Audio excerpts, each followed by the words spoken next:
Sir Narendra Modi ಅವರು ಆಗ್ಬೇಕು sir ದೇಶದ ಪ್ರಧಾನಿಯಾಗಿ. ನರೇಂದ್ರ ಮೋದಿನೇ ಬರೋದು. ಮೋದಿ ಅವರೇ ಬರಬೇಕು. ಮೋದಿ ಅವ್ರು ಬಂದ್ರೆ ದೇಶ ಉದ್ಧಾರ ಆಗೋದು. ದೇಶ ಉಳಿಬೇಕಂದ್ರೆ ಮೋದಿ ಅವ್ರು ಇರ್ಬೇಕು. ಯಾಕೆ ಸರ್ ನರೇಂದ್ರ ಮೋದಿ ಅವರು? ಇವ್ರು ಕಾಂಗ್ರೆಸ್ ಅವ್ರ ಕೈಯಲ್ಲಿ ಹೋದ್ರೆ ಚೌಚೌ ತರ ಆಗ್ಬಿಡುತ್ತೆ. ಈ 370 ಆಕ್ಟ್ ತೆಗ್ದಿದ್ರಿಂದ ದೇಶ ನಮ್ದು ಆಯ್ತು ಅಂತ ನಮ್ಗೆ ಇವಾಗ ಆಯ್ತು. ನಮ್ಗೊಂದು ಭರವಸೆ ಸಿಕ್ಕಿದೆ, ನಮ್ ದೇಶದೊಳಗೆ ನಾವ್ ಇದೀವಿ ಅಂತ. ರಾಹುಲ್ ಗಾಂಧಿ ಅವ್ರಿಗೆ ಒಂದು ಅವಕಾಶ ಕೊಡ್ಬೋದು ಅನ್ಸುತ್ತಾ ಸರ್? ಗಾಂಧಿ ಕುಟುಂಬದಿಂದಾನೇ ಈ ದೇಶ ಹಾಳಾಗಿರೋದು. ಇಲ್ಲ ಅಂದ್ರೆ ರಾಹುಲ್ ಗಾಂಧಿ ಕೊಟ್ರೆ ಮಕ್ಕಳು ಕೊಟ್ಟಂಗಾಗುತ್ತೆ. ನಮಗೆ ಬ್ರಿಟಿಷ್ ಅವ್ರು ಸ್ವತಂತ್ರ ಕೊಟ್ಟೋದ್ರುನು ಹಿಂದೂಗಳಿಗೆ ಕಾಂಗ್ರೆಸ್ ಅವ್ರು ಸ್ವತಂತ್ರ ಕೊಟ್ಟಿಲ್ಲ. ಬಿಜೆಪಿಯಲ್ಲಿ ಸಮರ್ಥ ನಾಯಕರು ಇಲ್ವಾ? ಮೋದಿ ಇರುವಾಗ ಬೇರೆಯವರು ಯಾರು ಬೇಕಿಲ್ಲ. ಮನೆಗೆ ಒಂದ್ ತಲೆ ಇದ್ರೆ ಸಾಕು. ಮೋದಿ ಸರ್ಕಾರಕ್ಕೆ ಕೋಮುವಾದಿ ಸರ್ಕಾರ ಅನ್ನುವ ಒಂದು ಹಣೆಪಟ್ಟಿ ಇದೆ. ಕೋಮುವಾದಿ ಸರ್ಕಾರ ಗಿದ್ದಿದ್ರೆ ಇಂಡಿಯಾ ಇಷ್ಟೊತ್ತಿಗೆ ಪಾಕಿಸ್ತಾನ ತರ ಆಗ್ಬಿಟ್ಟಿರೋದು. ಕೋಮುವಾದಿ ಇಲ್ದಿರೋದಕ್ಕೆ ಇಲ್ಲಿ ಎಲ್ಲ ಉಳ್ಕೊಂಡಿರೋದು. ನಿಮ್ ಪ್ರಕಾರ ದೇಶದ ಪ್ರಧಾನಿಯಾಗಿ ಯಾರು ಆಯ್ಕೆ ಆಗ್ಬೇಕು ಸರ್ ನರೇಂದ್ರ ಮೋದಿ ಅವರು ಆಗ್ಬೇಕು ಸರ್ ದೇಶದ ಪ್ರಧಾನಿಯಾಗಿ. ಯಾಕೆ ಸರ್ ನರೇಂದ್ರ ಮೋದಿ ಅವರು? ಸರ್ ಅವರು ಎಲ್ಲ ಒಳ್ಳೆ ಕಾರ್ಯಗಳು ಮಾಡ್ತಾ ಇದ್ದಾರೆ, ಅದರಿಂದ ಅವರು ಇದಾಗಬೇಕು ಸರ್. ಸರ್ ನಿಮ್ ಪ್ರಕಾರ ಯಾರಾಗ್ಬೇಕು? ನರೇಂದ್ರ ಮೋದಿನೇ ಬರೋದು. ಅವರು ಅನಿಷ್ಟ ಕೆಲಸ ಮಾಡ್ತಾ ಇದ್ದಾರೆ. ಅವ್ರಿಗೋಸ್ಕರ ಅಲ್ದ್ರೂ ಲೋಕ ಜನಗಳಿಗೋಸ್ಕರ ಭಾಳ ಕಷ್ಟ ಬಿದ್ದು ಕೆಲಸ ಮಾಡ್ತಾ ಇದ್ದಾರೆ. 99% ಅವರೇ ಗೆಲ್ಲೋದು. MP ಎಲೆಕ್ಷನಲ್ಲಿ ಅವರೇ ವಿನ್ ಆಗೋದು ಮೋದಿ ಅವರು. ಸರ್ ನಿಮ್ ಪ್ರಕಾರ? ಮೋದಿ ಅವರೇ ಬರಬೇಕು. ಈ ದೇಶ ನಮ್ಮ ಕೈಯೊಳಗಿರಬೇಕು, ಹಿಂದೂ ಜನಕ್ಕೆ ಕೈಯೊಳಗಿರ್ಬೇಕಂದ್ರೆ ಮೋದಿನೇ ಇರಬೇಕು. ಈ 370 ಆ್ಯಕ್ಟ್ ತೆಗ್ದಿದ್ರಿಂದ ದೇಶ ನಮ್ದು ಆಯಿತು ಅಂತ ನಮಗೆ ಇವಾಗ ಆಯಿತು. 70 ವರ್ಷದಿಂದ ಆದಮೇಲೆ ನಮಗೊಂದು ಭರವಸೆ ಸಿಕ್ಕಿದೆ, ನಮ್ಮ ದೇಶದೊಳಗೆ ನಾವು ಇದ್ದೀವಿ ಅಂತ. ಇಷ್ಟು ವರ್ಷ ನಮಗೆ ನಾವು ಯಾವುದೋ ಹೊರ ದೇಶದೊಳಗೆ ಇದ್ದೀವಿ ಅಂತ ಒಂದು ಭಾವನೆ ಇತ್ತು. ಇವಾಗ ನಮಗೆ ಒಂದು ಭಾವನೆ ಇದೆ, ನಮ್ಮ ದೇಶದೊಳಗೆ ನಾವಿದ್ದೀವಿ, ನಮ್ಮ ಆಡಳಿತ ಬೇಕು ಅಂತ. 370 ಒಳಗೆ ಮುಸ್ಲಿಮ್ಸ್ಗೆ ಏನೇನು ಮಾಡಿದ್ರೋ ಅದೇ ಪಾರ್ಟಿಷನ್ ಆಗುವಾಗ ಹಿಂದೂಗಳಿಗೆ ಆ ಥರ ಏನಕ್ಕೆ ಮಾಡಿಲ್ಲ. 370 ಒಳಗೆ ಅವ್ರಿಗೆ ಎಷ್ಟು ಸವಲತ್ತುಗಳು ಕೊಟ್ಟರು ಅದೇ ಥರ ಹಿಂದೂಗಳಿಗೆ ಮಾಡಬೇಕಿತ್ತಲ್ಲ. ಆ ಕಾಲದೊಳಗಿದ್ದ ಕಾಂಗ್ರೆಸ್ ಅವರು, ಇಷ್ಟು ವರ್ಷ ಕಾಂಗ್ರೆಸ್ ಅವರು ನಮ್ಮ ಜನತೆಗೆ ಮೋಸ ಮಾಡಿದ್ದಾರೆ. ನಮ್ಮ ದೇಶ ಉಳಿಬೇಕಂದ್ರೆ ಮೋದಿ ಅವ್ರು ಇರಬೇಕು, ಅಷ್ಟೇ ನಮ್ಮದು ಆಗ್ಬೇಕು. ಸರ್ ದೇಶಕ್ಕೆ ಮೋದಿನೇ ಬೆಸ್ಟ್ ಅನಿಸ್ತದೆ ಸರ್. ಈಗ ಬೇರೆ ಪಕ್ಷದಲ್ಲಿ ಯಾರು ಒಳ್ಳೆ PM ಯಾರು ಇಲ್ಲ ನಮ್ಮ ಕಂಡಂಗೆ. ಈಗಿರೋದು ದೇಶ ಎಲ್ಲ ಒಬ್ಬರೇ ಇದ್ದಾರೆ ಅಂತ ಅನಿಸ್ತದೆ ಸರ್. ದೇಶ ಒಂದು ಸೇಫ್ಟಿ ಇರ್ತೈತೆ, ನಮ್ಮ ದೇಶ ಸೇಫ್ಟಿ ಇರ್ತೈತೆ ಅಷ್ಟೇ. ಸರ್ ಇವಾಗ ರಾಹುಲ್ ಗಾಂಧಿ ಅವರನ್ನ ಒಬ್ಬರು ಯುವ ಪ್ರತಿನಿಧಿ ಅಂತ ನೋಡೋಕೆ ಹೋದ್ರೆ ರಾಹುಲ್ ಗಾಂಧಿ ಅವ್ರಿಗೆ ಒಂದು ಅವಕಾಶ ಕೊಡ್ಬೋದು ಅನ್ಸುತ್ತಾ ಸರ್ ಪ್ರಧಾನಿಗೆ? ಅಷ್ಟು ಎಕ್ಸ್ಪೀರಿಯನ್ಸ್ ಇಲ್ಲ ಸರ್ ನಮ್ಗೆ ಗೊತ್ತಾದಂಗೆ. ದೇಶ ಎಲ್ಲ ಎಷ್ಟು ಕೆಪಾಸಿಟಿ ಅವ್ರಿಗೆ ಇಲ್ಲ ಅನಿಸ್ತದೆ ನಮ್ಗೆ.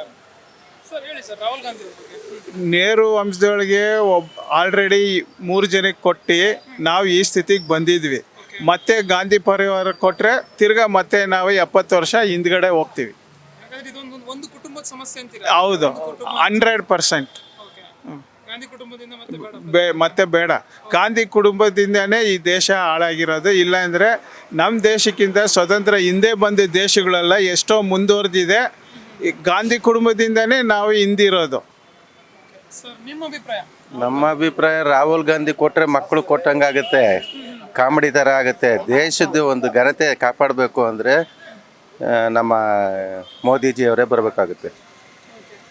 ಸರ್ ನಿಮ್ಮ ಪ್ರಕಾರ ರಾಹುಲ್ ಗಾಂಧಿ ಆಗಲೇಬಾರ್ದು ಸರ್, ಇನ್ನೂ ಚಿಕ್ಕ ಹುಡುಗ ಸರ್. ಅವ್ನಿಗೇನು ಗೊತ್ತೇ ಇಲ್ಲ ಇದ್ರ ಬಗ್ಗೆ. ವಯಸ್ಸಾಗಿದೆ ಅಷ್ಟೇ, ಅವನ ಭಾವನೆಯಲ್ಲಿ ಚಿಕ್ಕ ಹುಡುಗ, ಡಿಸಿಷನಲ್ಲೂ ಚಿಕ್ಕ ಹುಡುಗ ಅವರು. ಅದಕ್ಕೇನೆ ಮೋದಿನೇ ಆದರೆ ಒಳ್ಳೇದು ಅಂತ ನಮ್ಮ ಸರ್. ಎಲ್ಲರೂ ಮೋದಿ ಅಂತ ಇದ್ದೀರಾ, ಮೋದಿ ಅವ್ರನ್ನ ಬಿಟ್ಟರೆ NDAದಲ್ಲಿ ಬಿಜೆಪಿಯಲ್ಲಿ ಸಮರ್ಥ ನಾಯಕರು ಇಲ್ವಾ ಸರ್ ದೇಶವನ್ನು ನಡೆಸುವಂಥವ್ರು? ಮೋದಿ ಇರುವಾಗ ಬೇರೆಯವರು ಯಾರು ಬೇಕಿಲ್ಲ. ಮನೆಗೆ ಒಂದು ತಲೆ ಇದ್ರೆ ಸಾಕು, ಒಬ್ಬರು ಇದ್ರೆ ಸಾಕು. ಮೋದಿ ಹೋದ್ಮೇಲೆ ಆಮೇಲೆ ಆಟೋಮೆಟಿಕ್ ಆಗಿ ಬೇರೆಯವರು ಬರ್ತಾರೆ. ಮುಂದಿನ ಅಂದ್ರೆ ಭವಿಷ್ಯದ ಒಂದು ದೃಷ್ಟಿಯನ್ನು ಇಟ್ಕೊಂಡು ಹೋದ್ರೆ ಬೇರೆ ನಾಯಕನನ್ನು ಕೂಡ ಬೆಳೆಸ್ಬೋದಲ್ವಾ? ಬೆಳೆಸ್ಬೋದು. ಇವ್ರಾದ್ಮೇಲೆ ಬೇರೆಯವ್ರು ಬರ್ಬೋದಲ್ಲ. ಅಮಿತ್ ಶಾ ಎಲ್ಲ ಬೆಳೆಸ್ತಾ ಇದ್ರೆ ಎಲ್ಲ ಇದಾರಲ್ಲ. ಅಮಿತ್ ಶಾ ಅವ್ರಿಗೆಲ್ಲ ಬೆಳೆಸ್ತಾನೆ ಇದ್ದೀವಿ. ಇವ್ರಾದ್ಮೇಲೆ ಬೇರೆ ಲೀಡರ್ಸ್ ಬಂದೇ ಬರ್ತಾರೆ. ಸರ್ ಅಮಿತ್ ಶಾ ಅವರು ಈಗಾಗಲೇ ಮೋದಿ ಅವ್ರನ್ನ ಓವರ್ಟೇಕ್ ಮಾಡಿದ್ದಾರೆ ಒಂದು ಹಂತದಲ್ಲಿ, ಆದ್ರೂ ಕೂಡ ಹೇಳಿ ಸರ್. ಅಮಿತ್ ಶಾ ಬಂದ್ರೆ ನಮಗೂ ಸ್ವಲ್ಪ ಸೇಫ್ಟಿ ಇರ್ತೈತೆ ಮುಂದಕ್ಕೆ. ಇವ್ರು ಬಿಟ್ಟು ಇವ್ರಿಗೆ ಹೌದು, ಅಮಿತ್ ಶಾನ ಹಾಕೊಂಡಿದ್ದೀವಿ. ಇವ್ರಿಗೊಂದ್ಸತಿ ಕೊಡಿ. ಇಲ್ಲ, ಮೋದಿನೇ ಬರಬೇಕು. ನಮ್ಗೆ ಇಷ್ಟ ಮೋದಿನೇ ಇರೋದು. ಮೋದಿ ಅವ್ರು ಬಂದ್ರೆ ದೇಶ ಉದ್ಧಾರ ಆಗೋದು. ಇವ್ರು ಕಾಂಗ್ರೆಸ್ ಅವ್ರ ಕೈಯಲ್ಲಿ ಹೋದರೆ ಚೌಚೋ ಥರ ಆಗ್ಬಿಡುತ್ತೆ. ಏನು ಸ್ಟ್ರಾಂಗ್ ಇದೆ ಕಾಂಗ್ರೆಸ್ಸಲ್ಲಿ ಈಗ ಸ್ಟ್ರಾಂಗ್ ಇಲ್ಲ. ಅವ್ರ ಕೈಯಲ್ಲಿ ಆಡಳಿತ ಕೊಟ್ಟು ಬರೀ ಇದಕ್ಕೇನೆ ಮಾಡಿದ್ದಾರೆ. ಅವ್ರಿಗೆ ಅಷ್ಟೊಂದು ಇದು ಇಲ್ಲ ಇವ್ರಿಗೆ. ಹೌದೌದು ರಾಹುಲ್ ಗಾಂಧಿ ಅವ್ರಿಗೆ ಒಂದು ಅವಕಾಶ ಕೊಡ್ಬೋದು ಅನ್ಸುತ್ತೆ. ಕೊಡ್ಬೋದು, ಅಷ್ಟು ಎಕ್ಸ್ಪೀರಿಯನ್ಸ್ ಇಲ್ಲ ಅವ್ರಿಗೆ. ಇಲ್ಲ ಓಕೆ ಸರ್, ಹೇಳ್ತಿದ್ರಿ ಹೇಳಿ. ಇಲ್ಲ ಸರ್, ನಮ್ಮ ಕಾಂಗ್ರೆಸ್ ಸೈಡ್ ಕೊಟ್ಟರೆ ನಾವು ಮತ್ತೆ ಹಿಂದೂಗಳಾಗಲ್ಲ, ಓಕೆ. ಎಲ್ಲ ಕನ್ವರ್ಟ್ ಮಾಡಿಬಿಡ್ತಾರೆ ಅಷ್ಟೇ ನಮ್ಮನ್ನು, ಅಷ್ಟೇ ಇನ್ನೇನು ಮಾಡಲ್ಲ. ಈ ಮೋದಿ ಕೈಲಿದೆ, ನಾವು ಹಿಂದೂಗಳೇ ಇರ್ತೀವಿ, ನಮ್ಮ ದೇಶ ನಮ್ಮ ತಾವೇ ಇರ್ತೈತೆ ಅಷ್ಟೇ. ಮೋದಿ ಬಂದೇ ಬರ್ತಾರೆ ಸರ್. ಇದಕ್ಕೆ ಮಿಲಿಟರಿಗೆ ಜಾಸ್ತಿ ಸಪೋರ್ಟ್ ಮಾಡ್ತಾ ಇರೋದಂದ್ರೆ ಮೋದಿ ಬಂದ ಮೇಲೆ. ಆರ್ಮಿಗೆ ನಮ್ಮ ದೇಶ ಅಂದರೆ ನಮ್ಮದು ಅನ್ನೋದಕ್ಕೆ ಒಂದು ಹೆಮ್ಮೆ ಪಡ್ತೀವಿ ಇವಾಗ. ಸರಿ ಸರ್, ಈಗ ಮೋದಿ ಸರ್ಕಾರಕ್ಕೆ ಒಂದು ಕೋಮುವಾದಿ ಸರ್ಕಾರ ಅನ್ನೋ ಒಂದು ಹಣೆಪಟ್ಟಿದೆ. ಈ ಬಗ್ಗೆ ಏನು ಹೇಳ್ತೀರಾ? ಕೋಮುವಾದಿ ಸರ್ಕಾರ ಗೆದ್ದಿದ್ರೆ ಇಂಡಿಯಾ ಇಷ್ಟೊತ್ತಿಗೆ ಪಾಕಿಸ್ತಾನ ಥರ ಆಗ್ಬಿಟ್ಟಿರೋದು. ಕೋಮುವಾದಿ ಇಲ್ದಿರೋದಕ್ಕೆ ಇಲ್ಲಿ ಎಲ್ಲ ಉಳ್ಕೊಂಡಿರೋದು. ಕರ್ನಾಟಕದೊಳಗೆ ಸ್ಪೀಕರ್ ಆಗಿರೋದು ಒಬ್ಬ ಅಲ್ಪಸಂಖ್ಯಾತ. ಕೋಮುವಾದಿ ಆಗಿದ್ದಿದ್ರೆ ಇಷ್ಟೊತ್ತಿಗೆ ಯಾರೂ ಇರ್ತಿರ್ಲಿಲ್ಲ, ಯಾರೂ ಉಳ್ಕೊಳ್ತಾ ಇರಲಿಲ್ಲ. ಎಲ್ಲರೂ ಇಲ್ಲಿ ತುಂಬ ಸಂತೋಷವಾಗಿ ಎಲ್ಲರೂ ಒಂದಾಗಿರೋದಕ್ಕೆ ಕಾರಣಕ್ಕೆ ಸೆಕ್ಯುಲರಿಸಮ್ ಇರೋದ್ರಿಂದನೇ ಎಲ್ಲರೂ ಇದ್ದಾರೆ. ಇದೆ ಅದು ಸರ್, ಒಂದು ವೇಲ್ ನೋಡೋಕೆ ಹೋದರೆ ಇಲ್ಲ ಬೇರೆ ಅಂತಂದರೆ ಬೇರೆ ಧರ್ಮದವರಿಗೆ ಇಲ್ಲಿ ಉಳಿಯೋಕ್ಕೆ ಕೊಡ್ತಾ ಇಲ್ಲ ಅಂತಂದರೆ ಇದನ್ನು ಹಿಂದೂ ರಾಷ್ಟ್ರ ಮಾಡೋಕ್ಕೆ ಹೊರಟಿದ್ದಾರೆ ಅಂತೆಲ್ಲ ಹೇಳ್ತಾರೆ. ಹಿಂದೂ ರಾಷ್ಟ್ರ ಆಗಲೇಬೇಕು. ಏನಕ್ಕೆ ಮೊಟ್ಟ ಮೊದಲು ಮತ ಅಂದರೆ ಪ್ರಪಂಚದೊಳಗೆ ಹಿಂದೂ ಧರ್ಮನೇ, ಬೇರೆ ಧರ್ಮ ಎಲ್ಲ ಆಮೇಲೆ ಬಂದಿದ್ದು. 5ನೇ ಸೆಂಚುರಿ ಒಳಗೆ ಇಸ್ಲಾಂ ಬಂತು, 6ನೇ ಸೆಂಚುರಿ ಒಳಗೆ ಬುದ್ಧಿಸಮ್ ಬಂತು, 7ನೇ ಸೆಂಚುರಿ ಒಳಗೆ ಜೈನಿಸಮ್ ಬಂತು. ಮೊಟ್ಟ ಮೊದಲನೇ ಧರ್ಮ ಅಂದರೆ ಪ್ರಪಂಚದೊಳಗೆ ಹಿಂದೂ ಧರ್ಮನೇ. ಹಿಂದೂಗಳು ಸಾಫ್ಟ್ ಕಾರ್ನರ್ ಇದ್ದಿದ್ದಕ್ಕೆ ಬೇರೆ ಧರ್ಮಗಳೆಲ್ಲ ಉಳ್ಕೊಂಡಿರೋದು. BJP ಬಂದ್ಬಿಟ್ಟು ಸಿಕಂದರ್ ಭಕ್ತ್ ಅಂತ ಫಸ್ಟ್ ಜನರಲ್ ಸೆಕ್ರೆಟರಿ ಬಂದ್ಬಿಟ್ಟು BJPಗೆ ಮುಸಲ್ಮಾನೇ. ಸರ್, ಇಂಡಿಯನ್ ಕಾನ್ಸ್ಟಿಟ್ಯೂಷನಲ್ಲಿ ಭಾರತದ ಸಂವಿಧಾನದಲ್ಲಿ ಇದೊಂದು ಪ್ರಜಾಪ್ರಭುತ್ವ ರಾಷ್ಟ್ರ ಅಂತಲೇ ಇದೆ. ಸೊ ಹಾಗಿರುವಾಗ ಪ್ರಜಾಪ್ರಭುತ್ವ ರಾಷ್ಟ್ರ ಹಾಗೇನೆ ಜಾತ್ಯತೀತ ರಾಷ್ಟ್ರ ಅಂತಲೇ ಇದೆ. ಸೊ ಜಾತಿಯ ಅಂಶಗಳು ಬರೋದಿಲ್ಲ ಸರ್, ಏನು ಹೇಳ್ತೀರಾ?